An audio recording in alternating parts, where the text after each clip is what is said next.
Bismillah. Alhamdulillahirrabbilalamin. Wassalatu wassalamu ala asyrafil anbiya wal mursalin wa ala alihi wa sahbihi ajma'in. Kita telah berbincang mengenai sales ini dah beberapa tajuk. Jadi pada hari ini nak ulas sikit tentang konsep usaha di dalam bidang kita ni. Sebenarnya dalam Islam Allah Subhanahu wa taala dah tegaskan inna ma'al usri yusra. Inna ma'al usri yusra. Sesungguhnya beserta kesusahan itu ada kesenangan. Kemudian dalam ayat yang lain Allah nyatakan laqad khalaqnal insana fi kabad. Sesungguhnya kami ciptakan manusia dalam keadaan susah payah. Kemudian ada satu kaedah lain yang kita dengar, al-ghunum bil ghurub. Al-ghunum bil ghurub, makna keuntungan berasaskan pada usaha, berkadar dengan usaha. Jadi di dalam hidup di dunia itulah sunnatullah, itulah undang-undang, itulah peraturannya. Untuk kita mendapat sesuatu, kita mestilah berusaha. Dan dia sudah menjadi sunnah dan semua orang faham. Di dalam pepatah Melayu pun dah menyatakan kalau tak dipecahkan ruyung mana akan dapat sagunya. Maknanya kalau kita tak tebang pokok sagu, kita pecahkan dia punya batang, korek dia punya isi, keluarkan sagu dan sebagainya, mana kita tak akan dapat sagu. Maksudnya usaha perlu dilakukan untuk mendapat sesuatu. Kemudian di dalam bidang kita ini ada bidang sale, bidang jualan. Dia berkaitan dengan hubungan dengan manusia. Manusia yang buat keputusan untuk deal dengan kita. Orang yang buat keputusan untuk berurusan dengan kita. Kemudian satu perkara yang kita dalam Islam juga Allah sebut manusia ini keputusannya ada terletak pada hati dia. Hati manusia yang buat keputusan. Jadi Allah Subhanahu wa taala lah berkuasa membolak-balik hati manusia. Akhirnya kita kembali kepada Allah. Walaupun kita usaha kuat terang manapun, cantik terang manapun, akhirnya adalah Allah yang menggerakkan hatinya untuk berurusan dengan kita. Cuma sebagai manusia kita tertakluklah kepada undang-undang ataupun law ataupun sunnah yang telah ditentukan pada manusia. Jadi hari ini orang dapati diri manusia ini membuat keputusan kerana beberapa sebab yang telah dikenal pasti. Saya dah bincang pada pertemuan yang lalu ataupun kalau kita boleh cek di dalam video yang lalu tentang tajuk immediate yes. Immediate yes. Macam mana orang buat keputusan ya. Immediate yes ni adalah hasil daripada dia sebenarnya memang suka nak buat urusan dengan kita last sekali kan. Jadi satu benda. Yang kedua, immediate yes ni apabila kita mengemukakan solution yang betul kan. Jadi istilah perancang kewangan ni ataupun takaful ni masalah duit kan. Orang nak keluarkan duit ratusan ringgit sebulan. Bukan senang. Kenapa dia nak keluarkan RM100 sebulan menabung, dan dia tahu di dalam sumbangan tu duit dia akan burn, akan terbakar, akan hilang sebahagiannya. Sudah tentu dia perlu buat keputusan kerana manfaat yang dia faham. Jadi itulah peranan kita, macam mana nak cerita, nak bangkitkan kefahaman, bangkitkan kesedaran betapa mereka memerlukan manfaat tersebut, baru mereka akan kata yes. Itu satu perkara. Satu perkara lagi ialah diri kita. Sebenarnya keputusan orang satu benda, tapi kejayaan kita sebenarnya kembali pada diri kita juga. Setakat mana kita ada bermotivasi untuk berfikir tentang takaful, berusaha melakukan aktiviti-aktiviti yang boleh mendatangkan kejayaan dalam takaful. Effort, maksudnya dalam bidang kita ni sejauh mana kita meletakkan effort yang betul, cukup, kita akan dapat natijah yang betul dan cukup. Jadi ada dua tanggungjawab yang kita kena lakukan. Yang pertama, kita mengharapkan keberkatan daripada Allah usaha kita. Sudah pasti ini tertakluk kepada sejauh mana takwa kita kepada Allah. Kita menjaga batas-batas halal dan haram sebab kita orang Islam. Yang kedua adalah bagaimana kita nak memenangi hati manusia. Yang Dan yang ketiga adalah bagaimana kita sendiri nak bergerak ke depan. Jadi pada hari ini akan bincangkan tajuk yang ketiga ini. Kadang-kadang kita rasa malas, rasa tidak bersemangat, rasa penat sebab merasai susah. Sebenarnya kita kena faham semua pekerjaan di luar sana mengalami masalah yang sama. Meniaga burger, kalau kita buat keputusan nak meniaga burger, bukan senang nak meniaga burger. Maksudnya kita kena ada modal, beli sekurang-kurang modal 5,000, kemudian nak beli barang nak cari tempat kita pula sementara nak establish, orang akan datang, orang akan faham, orang akan berdua datang juga mengambil masa. Jadi kemungkinan kali pertama kita berniaga hanya 2-3 biji burger laku. Esok kena datang lagi, lusa kena datang lagi. Kemudian kemungkinan tempat kita itu diganggu oleh majlis pembandaran dan sebagainya. Jadi sebenarnya tak senang juga berniaga burger.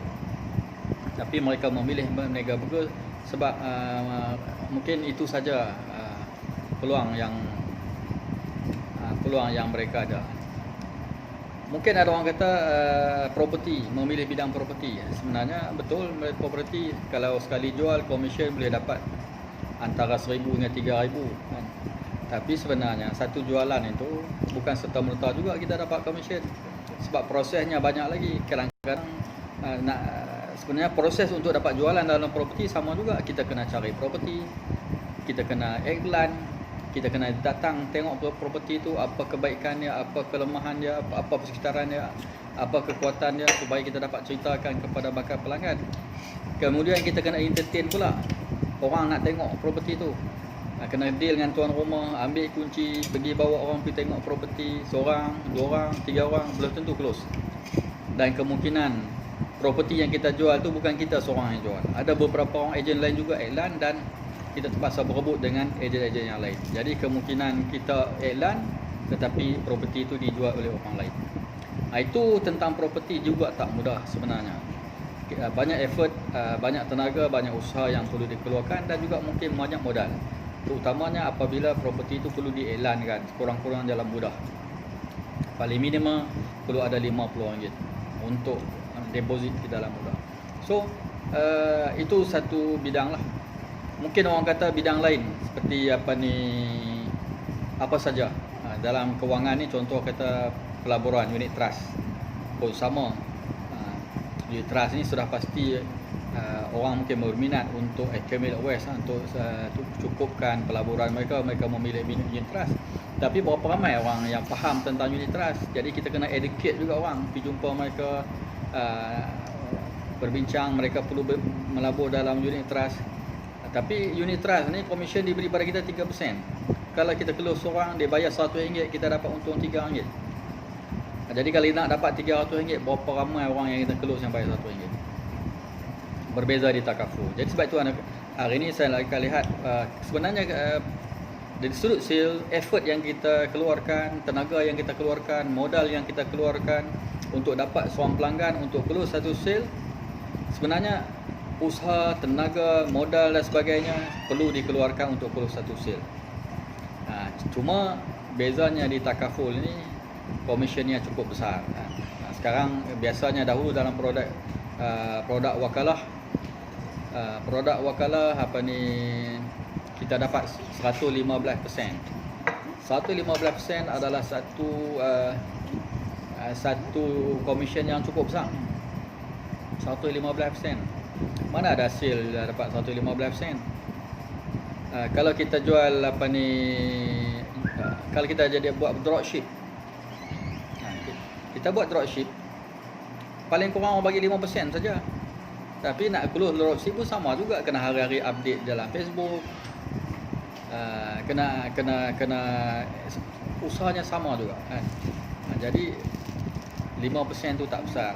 Masa yang kita bagi, tenaga yang kita bagi, otak yang kita fikirkan untuk melakukan satu sale tu sebenarnya sama lebih kurang dengan takaful. Jadi sebab itu saya katakan work smart. Dalam buku saya work smart itu, kerja yang paling smart, tidak ada manfaat melebihi 20 manfaat yang kita boleh lihat kecuali di dalam industri takaful. Baca satu-satu dalam buku saya tu, work smart, kerja bijak kan. saya senaraikan 20 perkara yang menguntungkan di dalam takaful ni. Jadi satu perkara yang hebat dalam takaful ni adalah yang pertama, komisen dia besar, cuma dia bayar pada kita dalam masa tempoh 6 tahun untuk wakalahan.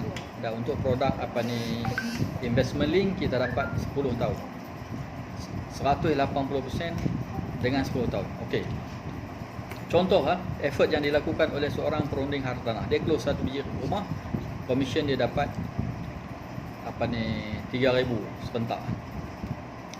Kita katalah kita close takaful, orang bayar RM360. Sebenarnya RM360 sebulan itu, setahun kita akan dapat 180% daripada bayaran setahun. Cuba kira tengok, 300, katalah 200 sebulan, setahun 2,400. Komisen kita lebih daripada 2,400 untuk seorang pelanggan. Cuma kita dibayar dalam 10 tahun lah. Itu lebih baik supaya kita ada ketika mana kita mungkin lepas menjadi perunding takaful 10 tahun, tahun yang ke-10 kita dah tak larat nak buat kerja, penat, income masih ada lagi 10 tahun. Maknanya kita boleh bekerja 10 tahun untuk pension 10 tahun. Bukan pension 10 tahun. Kalau kita kerja kuat satu tahun yang pertama, komisionnya akan dapat 10 tahun selepas itu. Kalaulah kita bekerja 10 tahun, bermakna tahun yang ke-10 kita punya usaha itu akan dibayar selama 10 tahun. Jadi sebenarnya besar faedahnya. Tapi satu perkara yang kita kena faham ialah di dalam takaful ni kita kena just do it. Kita hanya perlu melakukan apa yang betul. Contohnya di dalam takaful ni, kita kena jumpa 10 orang. 10 ni sebah satu.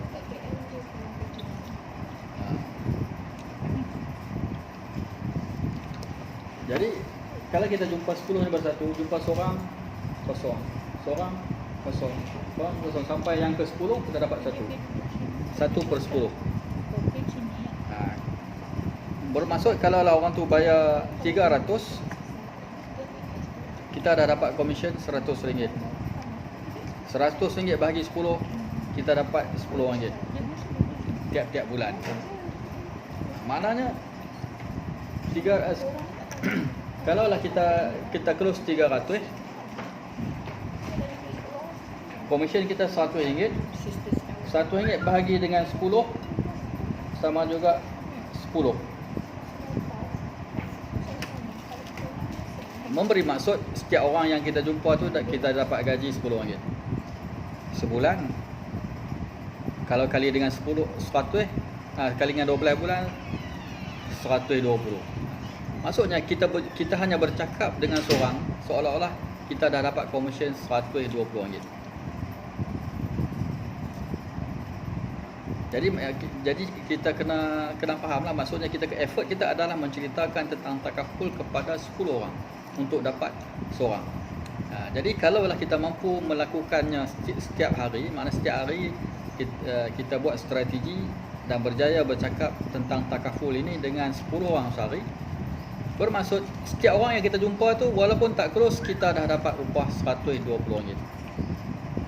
Sebab apa? Nanti orang yang ke-10 kita close, dia bayar RM300, kita dapat RM100 sebulan. RM100 sebulan kali dengan 12 bulan, kita dapat RM1,200. Banyak tu. Jadi kalaulah maknanya gaji kita, kalaulah kita fokus kepada orang yang bayar RM300, gaji kita adalah RM1,200 sehari. RM1,200 sehari. Cuma dibayar dalam masa 6 tahun ataupun 10 tahun. RM1,200 sehari, bahagilah dengan berapa jam kita bekerja. Katalah kita orang biasa bekerja 10 jam. Jadi kita dibayar gaji sejam RM100. Itu maksudnya komisen yang dibayar kepada perunding takaful. Sejam RM100. itu nilai anda. Jadi apabila kita faham nilai diri kita adalah sejam RM1, macam ustaz-ustaz mengajar kat surau lah kan. Cuma dia tak mengajar lah 8 jam sehari. Kalau dia continuous belajar 8 jam sehari, mungkin dia dapat RM800 lah sehari. Dia susun lah sejam sana sejam sini akhirnya. Tapi tak ada lah boleh dia mengajar 8 jam sehari kan. Tapi kalau di KL ni mungkin dia boleh belajar mengajar subuh, kuliah duha, kuliah zuhur, kuliah maghrib. Paling kuat 3 jam sehari. So dia dah dapat 300 di Kuala Lumpur lah kan. Itu pun tengok kepakaran dia lah kan. Kalau doktor, kalau dia pandai bercakap, itulah rate dia. Cuma di takaful ni kita servis kita adalah seumpama itu juga. Cuma macam mana nak dapat bercakap kepada 10 orang sehari, itu satu cabaran yang kita kena buat lah. Sebenarnya cabaran itu target itulah sesuatu yang kita kena cuba macam mana hari ni nak bercakap takaful dengan 10 orang. Kalau kita ada networking yang bagus, kita pergi satu pejabat 5 orang kita kumpulkan, ataupun satu pejabat 3 orang kita kumpulkan. Mungkin waktu sarapan pagi kita bercakap dengan 3 orang untuk bagi kesedaran tentang takaful. Pukul 10 3 orang, pukul 12 3 orang, dah 9 orang sehari. Itu pun dah banyak lah kan. Maknanya kalau kita berjaya bercakap 9 orang pun dah banyak. Zaman sekarang ni pun kita boleh tarik orang dengar di dalam training ataupun perbincangan dengan melalui meeting ni je kan, Google Meet. Buat appointment dengan seorang, minta dia ready, standby, dan kita berbincang. Cuma yang ni lah yang perlu kena asah kan. Kita kena letak di dalam mindset kita, sebenarnya kita bukan nak jual produk. Kita nak interview orang, nak kenal pasti dia punya keperluan, dan lepas tu kita nak analisa apa produk yang kita boleh cadangkan. Itu satu latihan yang kena buat lah. Okay. So itu saja tentang commission. Sebenarnya bukan commission saja. Commission yang pertama adalah sale kita tu lah. Tetapi nak dapatkan 25% untuk investment link dan 35% untuk wakalah tu, dia ada syarat lah. Yang pertama, tempoh dia, bayaran seperti mana yang ditentukan lah. Itu maknanya, tapi tempoh dia mesti minimum 20 tahun, baru kita dapat maksima commission. Tempoh penyertaan tu mesti 20 tahun minimum, baru kita dapat maksimum commission. Tapi kalau tempoh dia singkat, commission kita akan bermula dengan dengan peratusan yang kecil lah. Jadi letak dalam target kita nak close biarlah minimum 20 tahun. Minimum 20 tahun ni boleh melalui produk wakalah lah.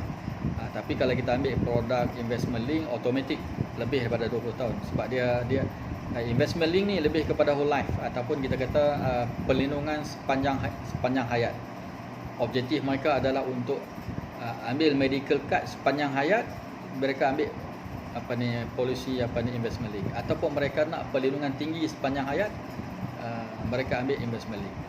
Jadi investment link ni satu produk yang agak murah untuk income protection, dan tempoh dia panjang.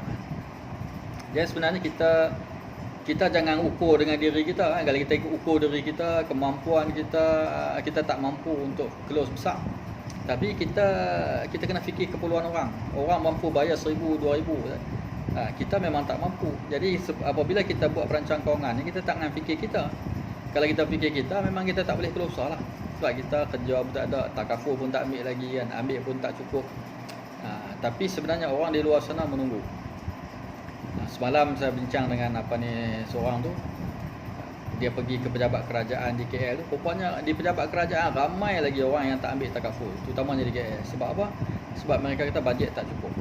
Ini masalah kebanyakan orang Melayu kita tak ambil takaful kerana dia kata bajet tak cukup. Itu saja.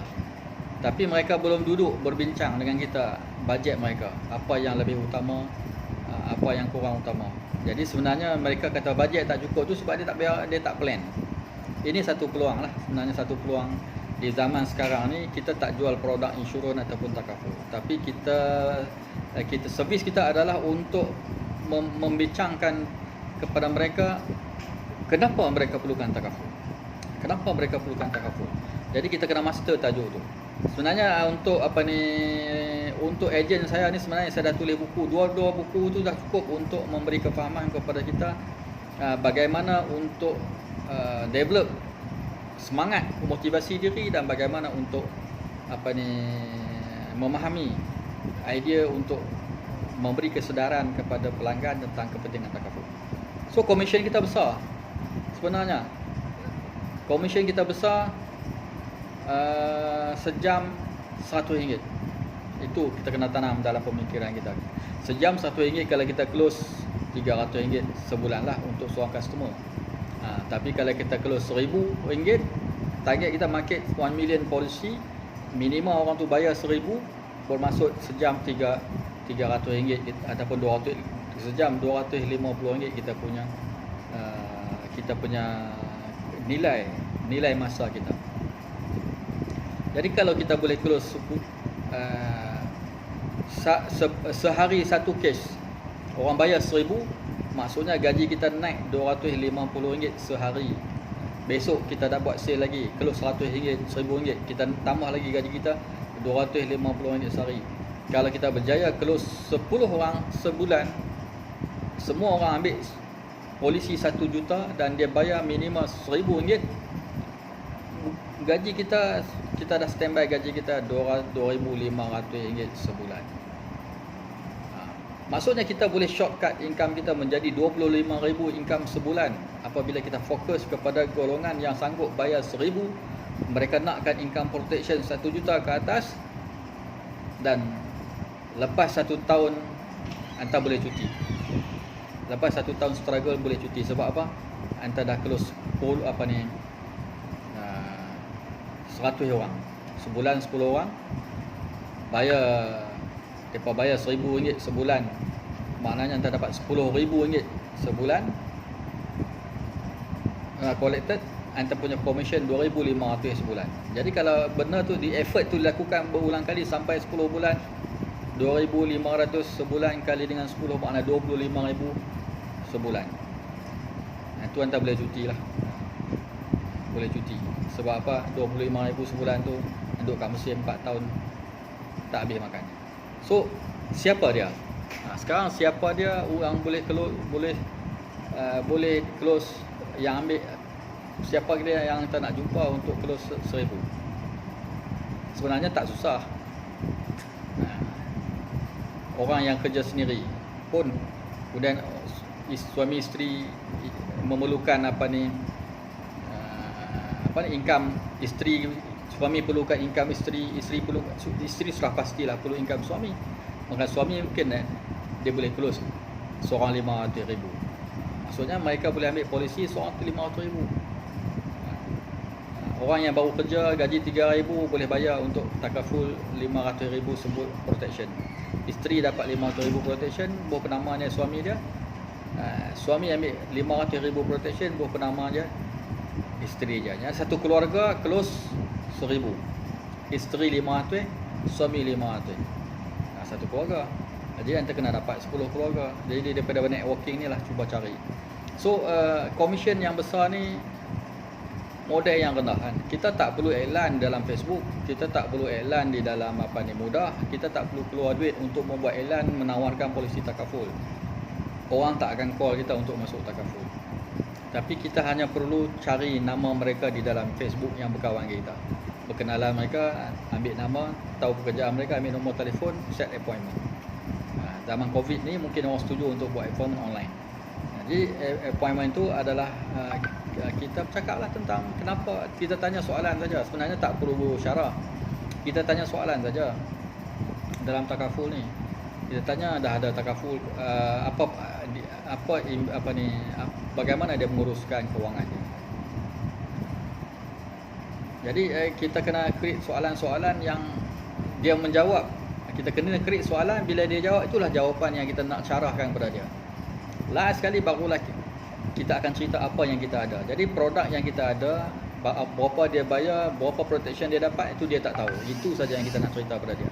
Tapi dia sendiri yang menjawab berapa income dia ada, berapa hutang dia ada, berapa keperluan dia sebulan. berapa lama dia perlukan. Kita tanya dia sebulan dia berapa, kita detailkan lagi perbelanjaan wajib dia berapa perbelanjaan wajib. Dia wajib bayar hutang tak, dia wajib nafkah tak, dia wajib bayar bil tak, rumah, kereta dan sebagainya. Semua belanja wajib. Lepas kita tanya selepas belanja wajib, ada tak belanja yang lain yang bukan wajib yang dia belanja. Contoh dia kata dia langgar distro, dia merokok, dia suka tengok wayang, dia suka melepak. Apa saja, cuba tengok berapa banyak belanja yang tidak wajib yang digunakan. Yang boleh digunakan belanja tu untuk tarik membayar takaful. Jadi sebenarnya kemudian belanja wajib pun sebenarnya dia boleh hajah lagi. Makanan dia boleh tak dikurangkan makanan daripada makan daging, makan ikan kepada makan telur. Mana dia adjust untuk kurangkan lagi pembelanjaan dia supaya dia boleh guna duit tu untuk ambil takaful. Apabila dia faham dia perlukan income protection, dia perlu buat bajet. Jadi sebenarnya apabila kita berjaya menimbulkan kesedaran bahawa dia kena berusaha untuk protect diri dan keluarga dia, dia kena berusaha untuk lindungi hutang dia, dia boleh ambil peluang takaful. Jadi sebenarnya SWOT analisis yang kita buat tu, dia ada kekuatan kewangan, ada lebihan duit dia ada kelemahan kewangan dia tidak ada simpanan yang mencukupi untuk untuk mendanai kehidupan dia, dan dia ada ancaman di depan dia. Ancaman tu satu realiti. Kita tak tahu bila ajal kita tak tahu kemalangan tu boleh berlaku tidak, kita tak tahu adakah kita akan kena penyakit kritikal, kita tak tahu adanya COVID dan sebagainya. Semuanya ke depan kita tak tahu. Yang kita tahu ialah kita ada lebihan duit dan kita boleh bersedia daripada sekarang. Pilihan kepada dia. Jadi kita kena tanya dia, tak nak bersedia atau tidak? Patut tak bersedia? Patut tak kita belanja duit lebih pada benda yang tak bermanfaat? Jadi kesedaran tu bila dia timbul, dia kata okey, cuba kira. Bila cuba kira tu, barulah kita perlukan data dengan detail untuk kita cadangkan padanya produk yang sesuai. Paling penting ialah kita kena tahu berapa lebihan dia. Ataupun kita minta buat bajet betul-betul. Buat bajet betul-betul dan senaraikan perjalanan wajib. Ambil pendapatan dia, tolak punya wajib, tengok baki dia berapa. Kita beritahu ini baki dia. Dengan baki ni dia boleh guna untuk ambil takaful dalam keadaan life dia tidak berubah ataupun dia tidak sempit dengan kehidupan dia. Sebab apa? Perbelanjaan wajib sudah kita letak bajetnya. Kita hanya ambil lebihan daripada perbelanjaan wajib tu untuk ambil polisi takaful yang benar-benar menyelesaikan kelemahan kewangan dia. Itu saja. Jadi sebenarnya dalam takaful ni kita kena confident, kita ada produk yang baik yang boleh selesai masalah dia. Itu yang pertama. Jadi yang kedua, kita kena sedar orang ni tak plan dengan betul. Mereka tak sedar mereka ini dalam keadaan yang tawakal, berserah diri bulat-bulat pada Allah, pada nasib, berjudi dengan nasib kerana mereka tak rancang dengan betul. So jadi effort yang kita kena buat sama saja. Ia maksudnya effort yang kita buat macam mana kita boleh memberi kesedaran tentang kepentingan takaful kepada 10 orang sehari. Itu dia. Jadi kalau kita berjaya menyusun masa kita, berjumpa dengan siapa saja, kadang-kadang kita tak perlu buat apa, tak perlu pun duduk kat masjid, orang datang bersalam dengan dia, minta duduk sekejap, cakap. Cuma kena pilih orang yang agak-agak dalam 40-an ke bawah, bermula daripada umur 20 sampai 30, 40 tu adalah orang yang sesuai untuk kita bincang tentang takaful sebab mereka masih sihat. Dan mereka masih tinggi komitmen dan beban liability. Adapun orang tua-tua dah pencen ni mungkin tak, kita boleh bercakap dengan mereka untuk dapat lead untuk dapat nama anak-anak mereka supaya kita boleh kurus anak-anak mereka. Jadi kalau ibu bapa ni bolehlah kita jadikan mereka ni sebagai introducer. Boleh juga kita cerita tentang perancang kewangan, cerita tentang isu kewangan hari ni, masa depan, supaya dia sedar dan dia rasa anak dia perlu dapat takaful, kita akan dapat nama anak-anak mereka. So masa kita adalah duit. Maknanya 1 jam tu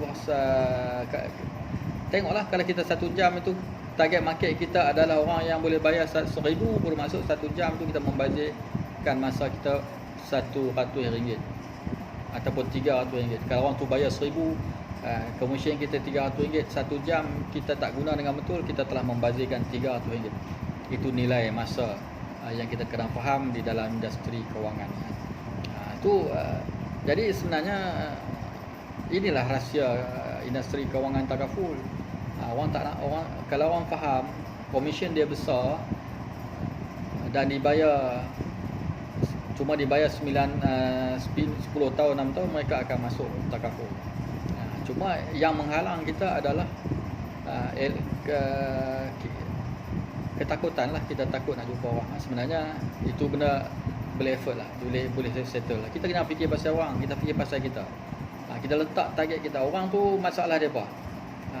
Orang masalah depa. Yang kita kena fikir ialah kita. Ada orang masalah tak ada duit, ada masalah orang dah sakit, ada masalah orang dah banyak hutang dan habis dah bajet dia. Dia masalah depa tak masuk takaful ni sebab kemungkinan masalah depa dah limit. Dia kata limit. Cuma orang yang dah limit ni, kalau dia sanggup bincang, kita susun bajet balik, kemungkinan kita boleh analisa ada bajet, ada perbelanjaan-perbelanjaannya yang boleh dikurangkan untuk ambil takaful kalau dia benar-benar faham why dia perlukan takaful dan apa kebaikan takaful. Itu benda tu. Bila kita yakin tentang kelebihan takaful, insyaAllah pertama kita tak rasa ralat untuk jumpa orang, untuk cakap. So itu bonus yang pertama, itulah komisen bulanan. Sebenarnya kita ada bonus yang lain, antaranya adalah hadiah quarterly. Setiap kuarter dan etika bagi bonus-bonus yang tertentu lah yang datang kemudian.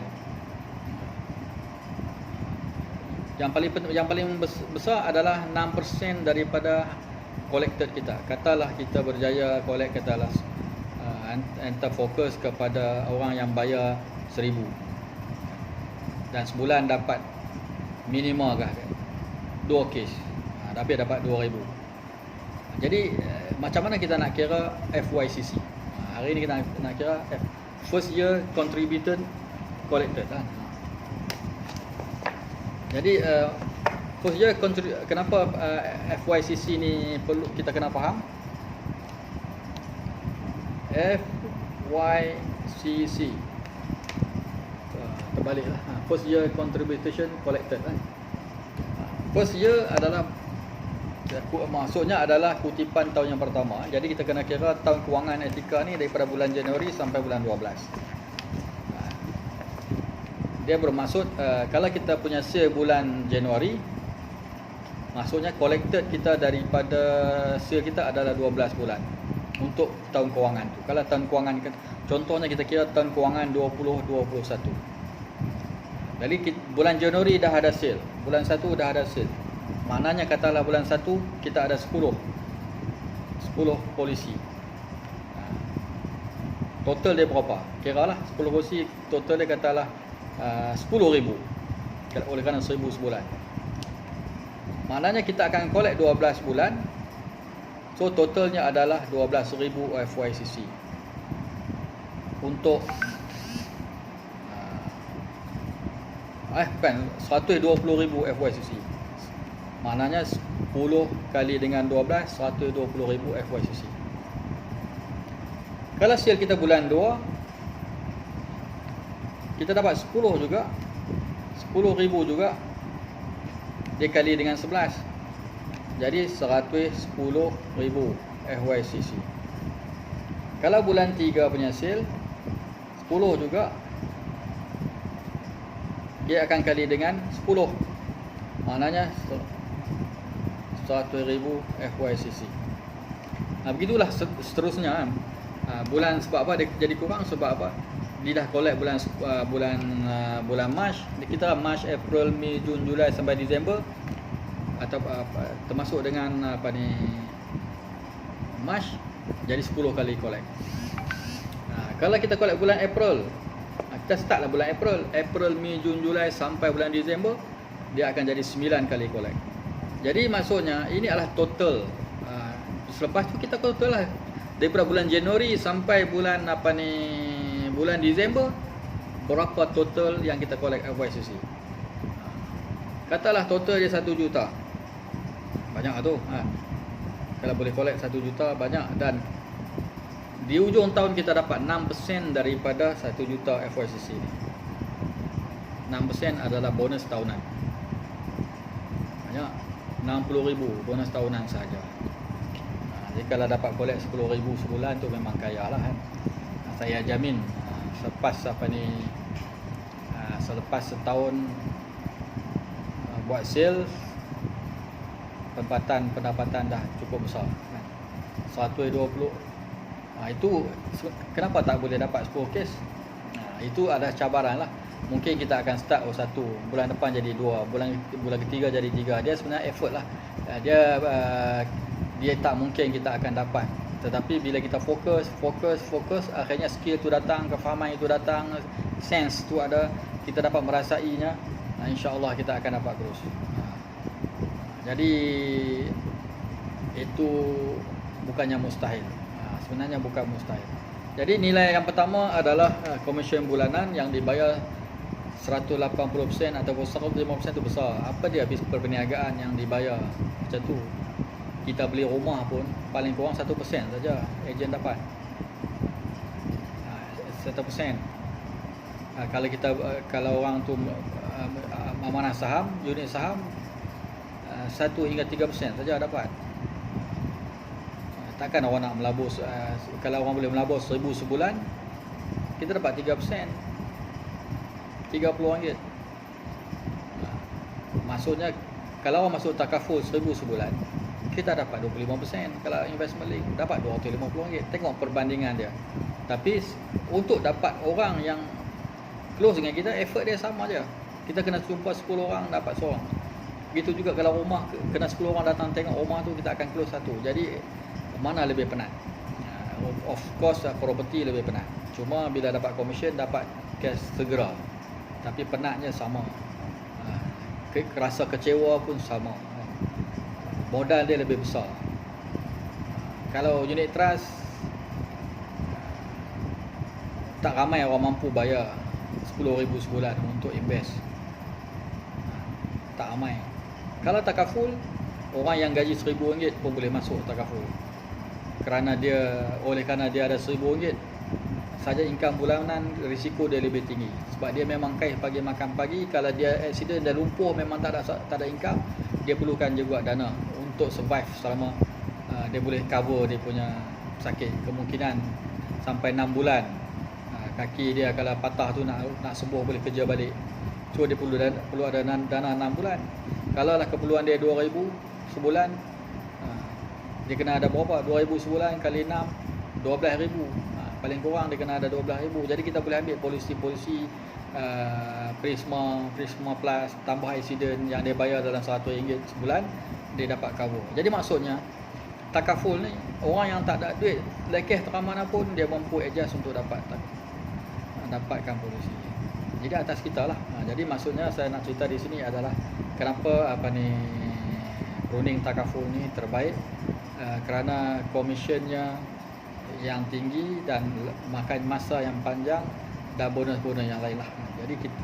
Jadi yang penting kita lah yang kena usaha, effort yang kita kena bagi. Jadi rasa takut itu adalah perasaan kita sahaja yang orang lain tak tahu. Kita lupakan perasaan takut tu, tukarkan dengan perasaan teruja. Hari ini aku nak sampaikan kebaikan takaful kepada seluruh orang. Siapa yang perlu kita ceritakan? Siapa yang kita nak sedarkan supaya mereka faham tentang kebaikan takaful, kebaikan perancangan kewangan, kelebihan ada income protection ni. Jadi kita kena rasa teruja nak sampaikan maklumat ni pada orang. Terasa teruja untuk buat calculation yang betul. Dia ada satu bisnes yang serius, yang profesional. Satu perkara yang nak angkat ke rasa teruja tu ialah kita kena berpakaian dengan betul lah. Kita bayangkan kita adalah masuk pejabat, pakaian orang masuk pejabat, kemas. Kalau orang insurans dia pakai tali leher terus, pakai tali leher, pakai jaket, duduk dalam pejabat dia buat call. Dia rasa dia sedang melakukan kerja yang pendapatannya adalah 3,000 ataupun RM300 sejam. Siapa dia RM300 sejam?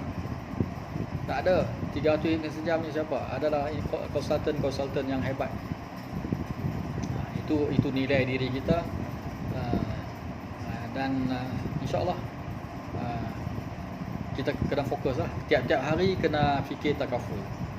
Tiap-tiap hari kena pergi masa paling minimum 2 jam. Kalau tak bagi masa 1 hari 2 jam, semangat kita akan luntur balik.